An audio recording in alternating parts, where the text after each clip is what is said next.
Channel Study Mandiri kali ini membahas Past, Future, Perfect Continuous. Rumus subject plus would plus have plus been plus verb 1 ing.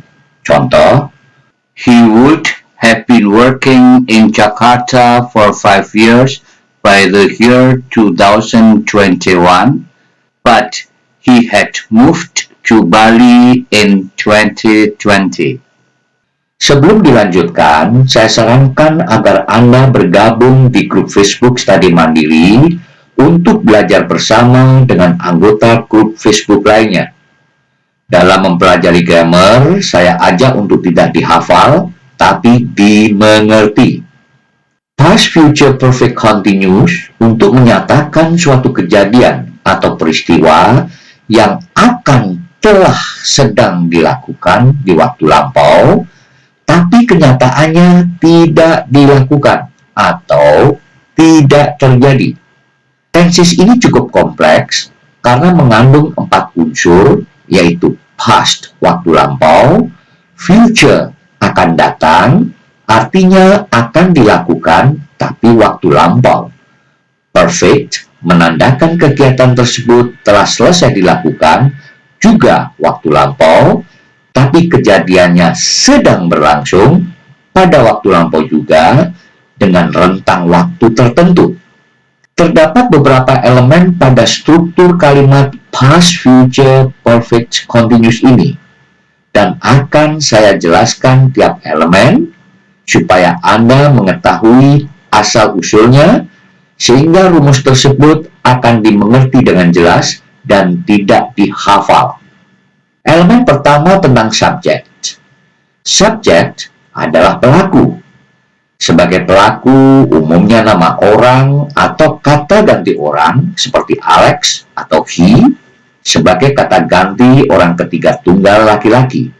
Untuk perempuan she, pengganti benda it, they mereka, we kami atau kita, you kamu, dan I saya. Elemen kedua tentang would. Would artinya akan, bentuk past dari will.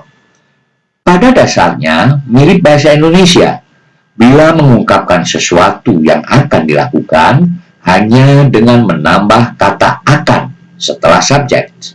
Namun pada bahasa Indonesia, kata akan ini berlaku pada semua waktu kejadian. Tidak peduli kejadiannya kemarin, sekarang, atau waktu yang akan datang. Kata akan atau will berubah would bentuk past bila terjadi pada waktu yang lalu, seperti past, future, perfect, continuous ini. Tidak beda halnya kata kerja juga berubah bentuk, seperti work menjadi worked, worked. Mungkin timbul pertanyaan, kata kerja work mengalami perubahan bentuk. Will juga mengalami perubahan menjadi would untuk bentuk past. Berarti will, would sama dong dengan kata kerja. Jawabnya adalah betul. Will, would adalah kata kerja juga yang disebut kata kerja bantu. Tepatnya bernama modal, yaitu kata kerja bantu yang secara literal mempunyai arti seperti will atau would berarti akan. Beda halnya to be seperti MSR, sama-sama kata kerja bantu, tapi secara literal tidak mempunyai arti. Sementara sudah tahu elemen subjeknya he dan asal-usul would. Selanjutnya elemen ketiga tentang have. Have disebut auxiliary atau kata kerja bantu. Bentuk perfect menggunakan kata kerja bantu has, have, atau had. Tapi past, future, perfect ini hanya menggunakan have untuk semua subjek. He, she, it, they, we, you, I. Karena have pada dasarnya kata kerja juga, walaupun fungsinya membantu, maka juga mempunyai perubahan bentuk. Have kata kerja bantu bentuk pertama, bentuk pastnya had. Pada past, future, perfect, continuous, yang bicara tentang masa lalu past semestinya menggunakan kata kerja bantu had sebagai bentuk past dari have kan? Tapi karena bentuk pastnya sudah ditunjukkan oleh would sebagai bentuk past dari will, sehingga harus diikuti dengan kata kerja bentuk pertama. Karena kata kerja utamanya work nantinya harus bentuk ing yang menunjukkan continuous, sedang berlangsung, maka dibantu dengan kata kerja bantu bentuk pertama have, yang juga menjadi ketentuan bahwa setelah would harus kata kerja pertama. Sementara sudah didapat 3 elemen. Subjeknya he, untuk menunjukkan akan dilakukan waktu lampau menggunakan would sebagai bentuk past dari will, kemudian diikuti kata kerja bantu have. He would have. Kemudian selanjutnya elemen keempat tentang been. Lihat bahkan yang tertulis to be. Been itu to be. To be adalah kata kerja bantu juga. Yang paling kita kenal, to be, am, is, are. Mengucapkan kata kerja dasar, misal work, semestinya dengan to work. Coba hilangkan kata to pada to work, menjadi work saja. Dan juga hilangkan to pada to be, sehingga menjadi be saja. Terlihatlah bahwa kata kerja work sepadan dengan be. Kata kerja work sebagai verb 1, verb 2-nya worked, bentuk ketiganya worked. Karena to be, am, is, are sepadan dengan kata kerja work, maka be, am, is, are juga mempunyai bentuk past, yaitu was, were, dan bentuk ketiganya been. Lihat pada rumus, terdapat been. Dan sekarang Anda sudah tahu asal mula been.